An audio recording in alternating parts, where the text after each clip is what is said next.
Hi friends, welcome to Shilpa's culinary. ಇವತ್ತಿನ special Udupi ಅಡುಗೆ ಭಟ್ಟರು ಮಾಡುವ ಅಥವಾ ದೇವಸ್ಥಾನ ಶೈಲಿಯಲ್ಲಿ ಮಾಡುವ ಉಡುಪಿ ಗುಳ್ಳ ಅಂದರೆ ಹಸಿರು ಬದನೆಕಾಯಿ ಪಲ್ಯ.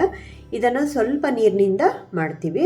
ಬದನೆಕಾಯಿ ಹೋಳುಗಳನ್ನು ಎಣ್ಣೆಯಲ್ಲಿ ಬೇಯಿಸಿ ಹುಣಸೆ ರಸ ಹಾಕಿ ಮಾಡೋವಂಥದ್ದು. ಇದು ಅನ್ನದ ಜೊತೆಗೆ ಚಪಾತಿ ಜೊತೆಗೆ ತುಂಬ ಚೆನ್ನಾಗಿರುತ್ತೆ. ಮೊದಲಿಗೆ ಇಲ್ಲಿ ಇಂಗ್ರೀಡಿಯೆಂಟ್ಸ್ನ ಹೇಳ್ತಾ ಇದ್ದೀನಿ. ನಾವಿಲ್ಲಿ 2 ಗುಳ್ಳ ಬದನೆಕಾಯಿ ತೊಗೊಂಡಿದ್ದೀನಿ. ನೋಡಿ, ಇದು ಉಡುಪಿ ಮತ್ತು ಗುಳ್ಳ ಅಂತ 2 ಮೀಡಿಯಮ್ ಸೈಜ್ ಬದನೆಕಾಯಿನ ತೊಗೊಂಡಿದ್ದೀನಿ. ಇದಕ್ಕೆ ನಾನು ಇಲ್ಲಿ 1 ನಿಂಬೆಹಣ್ಣು ಗಾತ್ರದಷ್ಟು ಹುಣಸೆಹಣ್ಣನ್ನ ನೆನೆಸಿಟ್ಕೊಂಡಿದ್ದೀನಿ. ಹಾಗೆ 1 ಸ್ಪೂನ್ ಉಪ್ಪು, 2 ಪೀಸು ಬೆಲ್ಲ ಮತ್ತು 2 ಸ್ಪೂನಷ್ಟು ಸಾರಿನ ಪುಡಿ ಅಥವಾ ತಿಳಿ ಸಾರಿನ ಪುಡಿ, 1 ಸ್ಪೂನಷ್ಟು ಅರಿಶಿನ ಮತ್ತು ಒಗ್ಗರಣೆಗೆ ಸಾಸಿವೆ, ಉದ್ದಿನಬೇಳೆ, ಒಣಮೆಣಸಿಕಾಯಿ ಮತ್ತು ಕರಿಬೇವಿನ ಸೊಪ್ಪು.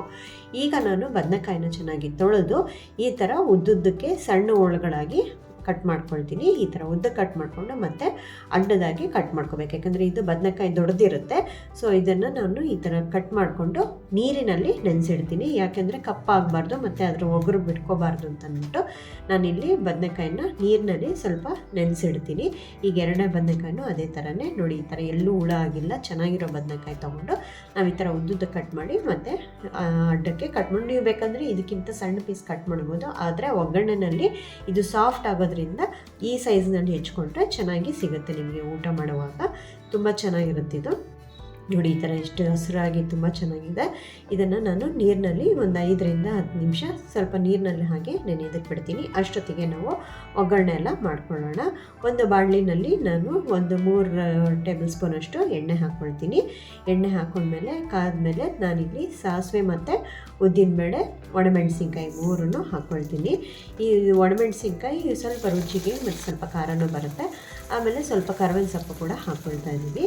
ಈಗ ಲೋ ಫ್ಲೇಮಲ್ಲಿ ಒಗ್ಗರಣೆ ಎಲ್ಲ ಮಾಡಿದ್ಮೇಲೆ ನಾವು ಹೆಚ್ಚಿಟ್ಕೊಂಡಿರೋಂಥ ಬದನೆಕಾಯಿ ನೀರಿನಲ್ಲಿ ಹಾಕಿದ್ದೀವಲ್ಲ, ಆ ನೀರನ್ನೆಲ್ಲ ಚೆಲ್ಬಿಟ್ಟು ಈಗ ಬದನೆಕಾಯಿನ ನಾನಿಲ್ಲಿ ಸೇರಿಸ್ಕೊಳ್ತಾ ಇದ್ದೀನಿ. ಇದು ಉಡುಪಿ ಗುಳ್ಳ ಅನ್ನೋದು ಹಸಿರು ಬದನೆಕಾಯಿ, ತುಂಬ ಚೆನ್ನಾಗಿರುತ್ತೆ, ಬೇಗನೆ ಬೆಂದೋಗ್ಬಿಡುತ್ತೆ ಇದು. ಈಗ ನಾನು ಸ್ವಲ್ಪ ಒಗ್ಗರಣೆ ಕೈ ಆಡಿದ್ಮೇಲೆ 1 ಸ್ಪೂನ್ ಅರಿಶಿನ ಮತ್ತು ಉಪ್ಪು, 1 ಸ್ಪೂನು, ಹಾಗೆ 2 ಪೀಸ್ ಬೆಲ್ಲ, ಅಂದರೆ 1 ಟೇಬಲ್ ಸ್ಪೂನಷ್ಟು ಬೆಲ್ಲ ಪುಡಿ ಹಾಕೋದಾದರೆ. ಸೊ ಇದಿಷ್ಟನ್ನು ಹಾಕಿ ನಾನು ಲೋ ಫ್ಲೇಮಲ್ಲೇ ಚೆನ್ನಾಗಿ ಹುರ್ಕೊಳ್ತೀನಿ. ಇದಿಷ್ಟನ್ನು ಬದನೆಕಾಯಿ ಆದಷ್ಟು ಎಣ್ಣೆನಲ್ಲೇ ಚೆನ್ನಾಗಿ ರೋಸ್ಟ್ ಮಾಡ್ಕೋಬೇಕು, ಅಂದರೆ ಫ್ರೈ ಮಾಡ್ಕೊಂಡಾಗ ಚೆನ್ನಾಗಿ ಸಾಫ್ಟ್ ಆಗುತ್ತದು. ಈಗ ನಾನು 1-2 ನಿಮಿಷ ಲಿಡ್ಡನ್ನು ಮುಚ್ಚಿ ಬೇಯಿಸ್ಕೊಳ್ತೀನಿ. ಹಾಗೆ ಬೇಯಿಸ್ಕೊಳ್ಳುವಾಗ ಮಧ್ಯೆ ಮಧ್ಯೆ 1-2 ಸತಿ ಕೈ ಆಡ್ತಾ ಇರಬೇಕು. ನೋಡಿ, ಈ ಥರ ಎಲ್ಲ ಚೆನ್ನಾಗಿ ಕೈ ಆಡಿದ್ರೆ ಎಲ್ಲ ಕಡೆನೂ ಬದನೆಕಾಯಿ ಚೆನ್ನಾಗಿ ಫ್ರೈ ಆಗುತ್ತೆ, ಎಣ್ಣೆನಲ್ಲೇ ಚೆನ್ನಾಗಿ ಫ್ರೈ ಆಗುತ್ತೆ. ಮತ್ತು ಉಪ್ಪು ಹಾಕಿರೋದ್ರಿಂದ ಬೇಗನೂ ಬೆಂದೋಗುತ್ತೆ. ನೋಡಿ, ಈಗ ಮತ್ತೆ 1 ನಿಮಿಷ ನಾನು ಮುಚ್ಚಿ ಈ ಥರ ಎಲ್ಲ ಮಾಡಿಕೊಂಡು ಕೈ ಆಡ್ತಾ ಇದ್ದೀನಿ. ಮತ್ತೆ ಸಾಫ್ಟ್ ಆಗುತ್ತೆ ಈಗ ಬದನೆಕಾಯಿ, ತುಂಬ ಚೆನ್ನಾಗಿರುತ್ತೆ ಇದು. ನೋಡಿ, ಇದು ಬದನೆಕಾಯಿ ಪಲ್ಯ ನೀವು ಅನ್ನದ ಜೊತೆ ಸೈಡ್ ಡಿಶ್ಶಿಗೂ ಕೂಡ ನೆಂಚ್ಕೊಂಡು ತಿನ್ಬೋದು. ನೋಡಿ, ಈಗ ನಾನು ಒಂದು 1/4 ಭಾಗ ಒಂದು ಸಾಫ್ಟ್ ಆದಮೇಲೆ ನಾನು ಹುಣಸೆ ರಸ, ನಾನು ನಿಂಬೆಹಣ್ಣು ಗಾತ್ರದಷ್ಟು ಹುಣಸೆಹಣ್ಣು ನೆನೆಸಿಟ್ಕೊಂಡಿದ್ನಲ್ಲ ನೀರಿನಲ್ಲಿ, ಅದನ್ನು ಆ ನೀರನ್ನ ಹಾಕ್ಕೊಂಡು ನಾನು ಆ ನೀರು ಹುಣಸೆ ನೀರಿನಲ್ಲೇ ಬೇಯಿಸೋ ಅಂಥದ್ದು ಇದು ಬದನೆಕಾಯಿ ಪಲ್ಯನ. ಸೊ ಈ ಬದನೆಕಾಯಿನ ಇಷ್ಟೇ ನೀರಿನಲ್ಲಿ, ಇನ್ನೊಂದು ಚೂರು ಬೇಕಾದರೆ ನೀರು ಹಾಕ್ಕೋಬೋದು ಅಷ್ಟೇ. ತುಂಬ ಜಾಸ್ತಿ ನೀರು ಹಾಕ್ಕೊಂಡು ಬೇಯಿಸ್ಕೋಬಾರ್ದು, ಏಕೆಂದರೆ ಇದನ್ನು ಡ್ರೈ ಪಲ್ಯ ಥರ ಸೈಡಲ್ಲಿ ನೆಂಚ್ಕೊಳ್ತೀವಿ, ಇಲ್ಲ ಚಪಾತಿಗೂ ಕೂಡ ನೆಂಚ್ಕೋಬೋದು, ತುಂಬ ಚೆನ್ನಾಗಿರುತ್ತೆ. ಸೊ ಈಗ ನೋಡಿ, ಚೆನ್ನಾಗಿ ಬೇಯ್ತಾ ಇದೆ, ಹುಣಸೆ ರಸದಲ್ಲಿ ಚೆನ್ನಾಗಿ ಬೇಯ್ತಾ ಇದೆ.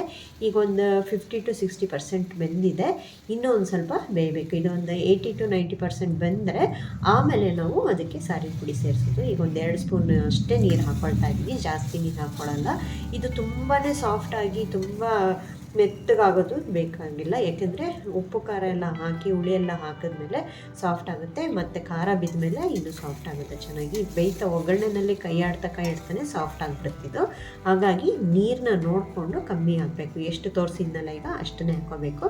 ನೋಡಿ, ಬದನೆಕಾಯಿ ಬೇಗ ಬೆಂದೇ ಹೋಗ್ಬಿಡುತ್ತೆ. ಈಗ ಚೆನ್ನಾಗಿ ಬೆಂದಿದೆ. ಟೋಟಲಾಗಿ ಒಂದು 4ರಿಂದ 5 ನಿಮಿಷ ಅಷ್ಟೇ ನಾನು ಲಿಡ್ ಮುಚ್ಚಿ ಬೇಯಿಸಿರುವಂಥದ್ದು. ಈಗ ನಾನು ಅದಕ್ಕೆ 1-1.5 ಸ್ಪೂನ್ ಇಲ್ಲ 2 ಸ್ಪೂನಷ್ಟು ತಿಳಿ ಸಾರಿನ ಪುಡಿ ಇರುತ್ತಲ್ಲ, ಅದಾದರೂ ಸರಿ, ಇಲ್ಲ ಸಾರಿನ ಪುಡಿ ಅಂತ ಮಾಡ್ಕೊಂಡಿರ್ತೀವಿ ಮನೇಲಿ, ಅದನ್ನು ಹಾಕೋಬೋದು. ಇದರಲ್ಲೇ ನಮಗೆ ಎಲ್ಲ ಮಸಾಲೆ ಪದಾರ್ಥಗಳು, ಖಾರ ಎಲ್ಲ ಬಂದೋಗಿರುತ್ತೆ. ಸೊ ಇದನ್ನು ಹಾಕಿ ಚೆನ್ನಾಗಿ ಕೈ ಆಡಿ 1 ನಿಮಿಷ ಲಿಡ್ಡನ್ನು ಮುಚ್ಚಿ ಬೇಯಿಸ್ಕೋಬೇಕು. ಮತ್ತು ಇನ್ನೊಂದು ಸತಿ ಕೈ ಆಡಿದ್ರೆ ಈ ಪಲ್ಯ ಆಗೋಗುತ್ತೆ. ಇದರಲ್ಲಿ ಹುಳಿ ಸಿಹಿ ಖಾರ ಸಮ್ಮಿಶ್ರಣದ ಈ ಪಲ್ಯ ರೆಡಿಯಾಗಿದೆ. ಉಡುಪಿ ಗುಳ್ಳ ಬದನೆಕಾಯಿ ಪಲ್ಯ ತುಂಬ ಚೆನ್ನಾಗಿರುತ್ತೆ. ಇದ್ರದ್ದು ವಿಶೇಷ ಏನಂದರೆ ಈ ಬದನೆಕಾಯಿ ಹಸಿರು ಬದನೆಕಾಯಿ ಮತ್ತು ಒಂಥರ ಟೆಕ್ಸ್ಚರು ಒಳಗಡೆ ಎಲ್ಲ ಸಾಫ್ಟಾಗಿರುತ್ತೆ, ತುಂಬಾ ಚೆನ್ನಾಗಿರುತ್ತೆ. ಬೀಜನೂ ಕೂಡ ಇರುತ್ತೆ, ಅದ್ರ ಟೇಸ್ಟ್ ಮಾತ್ರ ತುಂಬಾ ಚೆನ್ನಾಗಿರುತ್ತೆ. ಇದನ್ನು ನೀವು ಅನ್ನ ಸಾರು ಜೊತೆ ಸೈಡಲ್ಲಿ ಬಿಸಿ ಬಿಸಿ ಅನ್ನದ ಜೊತೆ ನೆಂಚ್ಕೊಂಡು ತಿನ್ಬೋದು ಸೈಡ್ ಡಿಶ್ ಆಗಿ, ಇಲ್ಲಾಂದರೆ ಬಿಸಿ ಬಿಸಿ ಚಪಾತಿ ಜೊತೆಗೂ ಕೂಡ ತಿನ್ಬೋದು, ತುಂಬಾ ಚೆನ್ನಾಗಿರುತ್ತೆ. ಇದರಲ್ಲಿ ನಾನು ಈರುಳ್ಳಿ ಏನು ಹಾಕಿಲ್ಲ, ಇದರಲ್ಲಿ ಈರುಳ್ಳಿ ಬೆಳ್ಳುಳ್ಳಿ ಏನು ಹಾಕಿಲ್ಲ. ರುಚಿ ಮಾತ್ರ ತುಂಬಾ ಚೆನ್ನಾಗಿದೆ. ನೀವು ಈ ರೆಸಿಪಿನ ಒಂದ್ಸತಿ ಟ್ರೈ ಮಾಡಿ. ಈ ವಿಡಿಯೋ ಇಷ್ಟ ಆಗಿದ್ರೆ ಲೈಕ್ ಮಾಡಿ, ಶೇರ್ ಮಾಡಿ, ಪಕ್ಕದಲ್ಲಿರೋ ಬೆಲ್ ಐಕಾನ್ನ ಒತ್ತಿ, ಹಾಗೆ ನನ್ನ ಚಾನಲ್ನ ಸಬ್ಸ್ಕ್ರೈಬ್ ಮಾಡಿ. ಮತ್ತೆ ಮುಂದಿನ ವಿಡಿಯೋದಲ್ಲಿ ಸಿಗೋಣ. ಅಲ್ಲಿವರೆಗೂ take care, it healthy. Thanks for watching.